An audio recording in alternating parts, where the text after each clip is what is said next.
बंधा हुआ है। जाकर के प्रणाम करते महाराज। वाम स्वभावा कृपया ननाम च। अपने 5 पुत्रों के हत्यारे को जाकर के दोनों हाथ से पांव स्पर्श करके प्रणाम करते। ये द्रौपदी का चरित्र है, द्रौपदी का स्वभाव है। ऐसी परिस्थिति में भी जिन्होंने धर्म को नहीं छोड़ा, मर्यादा को नहीं छोड़ा, महाराज विचार करो माताओं, अगर माँ बाप ने कुछ कह दिया तो बोलचाल बंद कर दिए, अगर सास ससुर ने कुछ कह दिया तो प्रणाम करना बंद कर दिए। आज द्रौपदी के 5 पुत्र मारने वाला हत्यारा सामने आया और द्रौपदी ने जाकर के मेरा कर्तव्य पहले मैं गुरुपुत्र को प्रणाम करूं।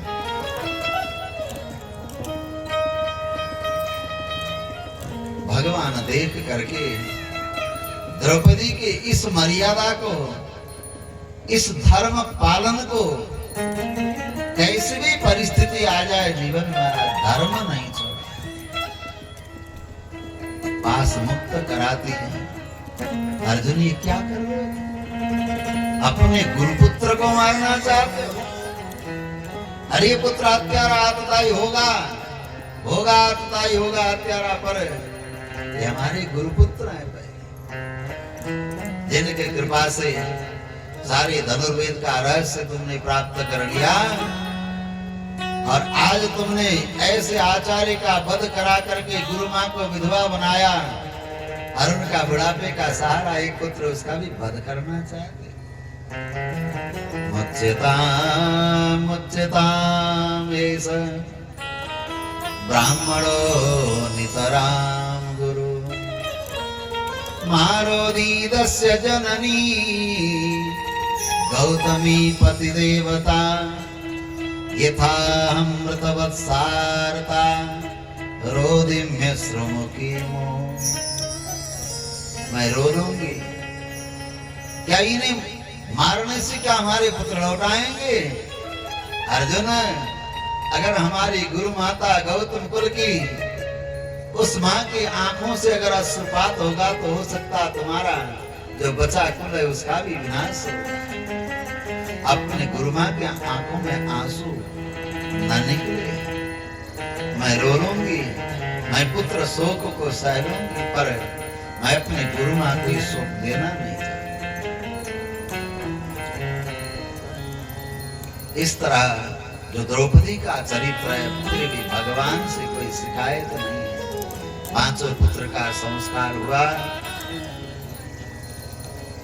और उस अश्वत्थामा जो अपराधी था, भगवान ने कहा इसका वध करो। ये आदत आई है, भगवान की आज्ञा का पालन कैसे वो समझ में नहीं आ रहा था। भगवान परीक्षा लेना चाह रहे थे महाराज। मैंने गीता का ज्ञान दिया अर्जुन को, अभी गीता का ज्ञान है कि युद्ध के साथ समाप्त हो गया, समझ में नहीं आई। अर्जुन जी को भगवान का चरणारविंद का स्मरण करते हैं, गीता जी का स्मरण हो आया। भगवान ने कहा था प्रतिष्ठित व्यक्ति, सम्मान्य व्यक्ति का अपमान मृत्यु के समान होता है। सज्जनों, यदि कोई हम छोटे होकर के बड़ों का अपमान करें, प्रतिष्ठित व्यक्ति का, सम्मान्य व्यक्ति का अपमान करें, वो केवल अपमान नहीं होता, वो मृत्यु के समान कष्ट होता है। मृत्यु तो एक बार कष्ट देती, अगर कोई हमारा अपमान करे घर में, सभा में, परिवार में, समाज में, जब जब उस अपमान को याद करेगा मृत्यु के समान कष्ट होगा। इसलिए व्यक्ति को अपमान करना और वध करना दोनों बराबर है। इस नीति के भगवान के वचन के अनुरूप अर्जुन जी ने अश्वत्थामा का मणि निकाल करके अपमानित करके बाहर कर दिया और क्रुद्ध हुए अश्वत्थामा ने, अभिमन्यु तो चले गए, उनकी पत्नी उत्तरा के गर्भ में महाराज जो बालक था, एक तेज कुलदीप बचा हुआ था, सर्वनाश करने के लिए, पांडव वंश का नाश करने के लिए प्रहार कर दिया महाराज ब्रह्मास्त्र को।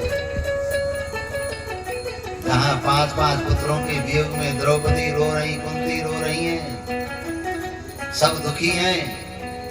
महल के अंदर से भरी जवानी में अपने वैधव्य को छुपा करके किसी के सामने चेहरा नहीं दिखाया। अभिमन्यु के जाने के बाद ऐसे उत्तरा विलाप करते हुई, रोती हुई आकर भगवान श्री कृष्ण के चरण पकड़ करके विलाप करने लगी, स्वामी यहाँ तो सभी एक आपस में मारने वाले हैं, यहाँ मार सकते हैं, बचा तो केवल आप सकते हो। हे महायोगिन, हे जगतपते, हे देवादिदेव, मैं मर जाऊं, मुझे कोई जीने की इच्छा नहीं है।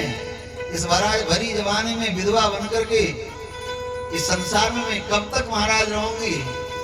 मैं तो मरना चाहती, और इसी के लिए रुक रही थी कि मेरे स्वामी का तेज, जिन पर महाराज महारानी कुंती, द्रौपदी, सुभद्रा, गांधारी सबकी दृष्टि है। अगर कोई संतान पैदा करे तो हमारा हो सकता है कुल आगे बढ़े, कोई तर्पण श्राद्ध करने वाला भी तो पैदा हो।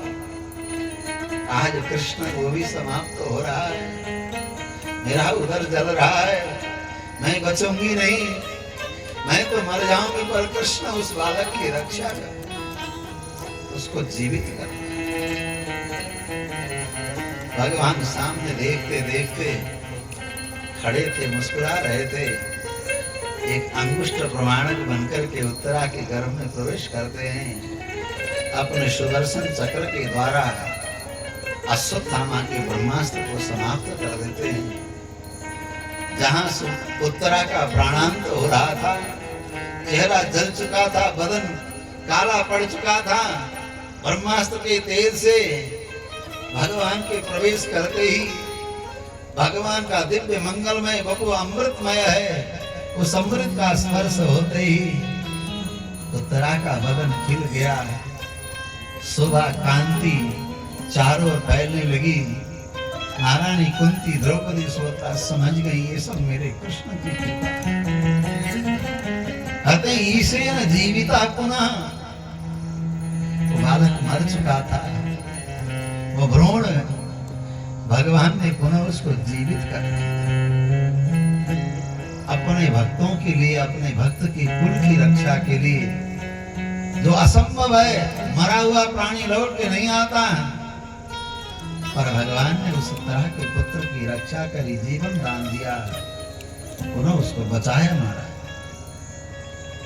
तस्याम जातो महावीरो निहतो सौरणाजिरे अभिमन्युरातस्तत्र द्रौपद्याश्च सुता किलम् जीविता स तु कृष्णेन भागिनेय सुतः स्वयं द्रोणिबाणाग्निर्दग्धः प्रतापेन अद्भुतेन च।